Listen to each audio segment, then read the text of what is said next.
All right, everybody, get ready. We're diving into some fascinating environmental law today. Really interesting stuff. And we've got these Indonesian law notes to guide us. Oh, cool. Yeah, it should be a good deep dive to see how these core concepts play out in the real world. Yeah, I'm excited to see what they're doing over there. Me too, me too. Okay, so this section, Manusia dan Lingkungan, humans and the environment, really stood out to me. It talks about how we're not just biological beings, Right. but social ones too. And we're always shaping and being shaped by everything around us. Yeah, it's that fundamental idea that we're a part of the environment, not separate from it. Totally. And that leads right into this concept of daya dukung, carrying capacity. Okay. Basically, it's like, thinking about the Earth as this giant spaceship. Right. We've got limited air, limited water, limited resources. Everything. Exactly.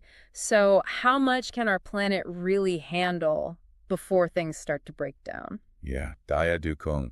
That's that reminder that the planet's resources, they're finite, and we have to protect them. It's like realizing your backpack has a weight limit after you already stuffed it full of rocks. I like that analogy. So true, though, right? Definitely.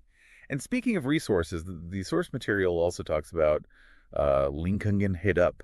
Oh, right. Living environment. Exactly. And they give us like a million definitions, but you said the main takeaway is that everything's connected. The air, water, plants, animals, us, we're all part of the same story.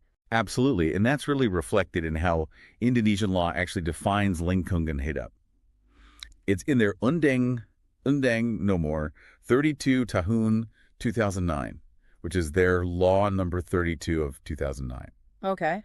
Basically, it says that pollution, waste, it doesn't just harm the environment out there, it harms us because we depend on that very environment. It's like we don't just have an impact, we receive the impact right back. Exactly, the two-way street.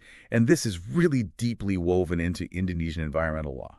And speaking of their law, I gotta say, those Indonesian law students, they're given some pretty strict instructions in this material. Oh, yeah. Yeah, they have to download these notes, write summaries, no messing around. Wow, they're serious. Totally. Well, and rightfully so. I mean, the seriousness around environmental issues, Yeah. it's not just an Indonesian thing. Right. It's global. Yeah. It feels like all around the world, people are realizing that climate change, biodiversity loss, pollution, these are major challenges, and we need to understand environmental law to address them. Absolutely. Couldn't agree more. Yeah, it really shows how interconnected everything is, right? Yeah, for sure. The way Indonesia approaches this, even how they teach it, it's like this global shift in how we see ourselves on the planet. Absolutely. And it's fascinating to see how different cultures are tackling these same problems. Totally. It's like we have different pieces of the puzzle, but we're all working toward the same goal. I like that, different pieces of the same puzzle. Yeah. So, okay, just to recap for a second, we've got daya dukung, that carrying capacity, the Earth's limits, and then lingkungan hidup, that interconnected web we're all a part of, and we see how seriously Indonesia takes protecting it all with their legal system. It all comes down to recognizing how intertwined humans are with the environment, Right. and how crucial the law is in making sure that we can thrive within those limitations. Definitely. And that's something we can all learn from no matter where we live. Yeah. Have you encountered anything similar in your own work with environmental law? Absolutely. This Indonesian perspective, it really lines up with this growing global movement for environmental justice. Oh, interesting. Tell me more about that. So it's about recognizing that environmental problems, they don't affect everyone equally. Right. Marginalized communities, they're often hit the hardest, even though they contributed the least to the problem. That's a really important point. So it's not just about blanket protection. It's about making sure it's fair for everyone. Exactly. And that means taking a hard look at how our laws and policies are actually structured. Yeah. Who benefits and who ends up carrying the burden of environmental damage.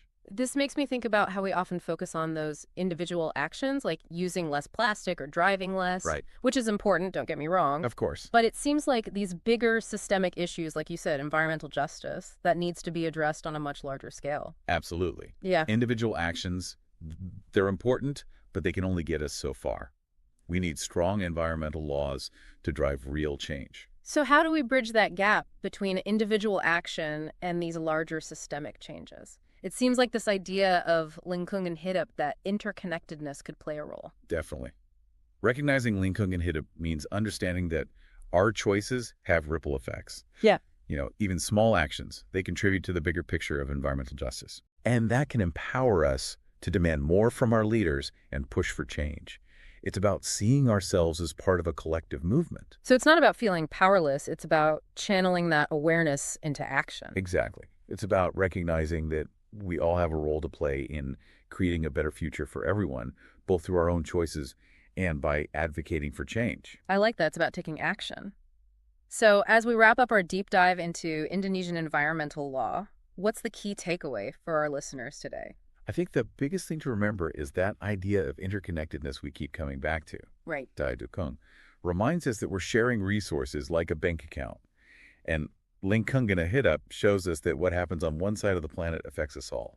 It's like we're all connected by these invisible threads, you know. Our actions, our laws, everything we do has these ripple effects that go way beyond what we might imagine. And that's why understanding these concepts is so important. It's not just, an academic thing. Right. It's about recognizing that protecting the environment also means protecting ourselves, our communities, and future generations. It's not just about, saving the rainforest or the polar bears. It's about safeguarding those systems that keep us all alive, right? Exactly. And that makes me think, what about our listeners? What about their communities? Thinking about Daya Dukung, that idea of carrying capacity, are there ways that your community is pushing past its limits? Ooh, that's a good question. Are there places where you see resources being strained, or places where things could be done more sustainably? Something to think about. It really is. Because at the end of the day, understanding these ideas is just the first step, right? Yeah. The real work happens when we actually apply them to our own lives, in our own communities. Absolutely. Taking what we know and using it to build a better future for everyone. Love it. Well said. And on that note, we are wrapping up another deep dive. Thanks for joining us as we explored the world of Indonesian environmental law.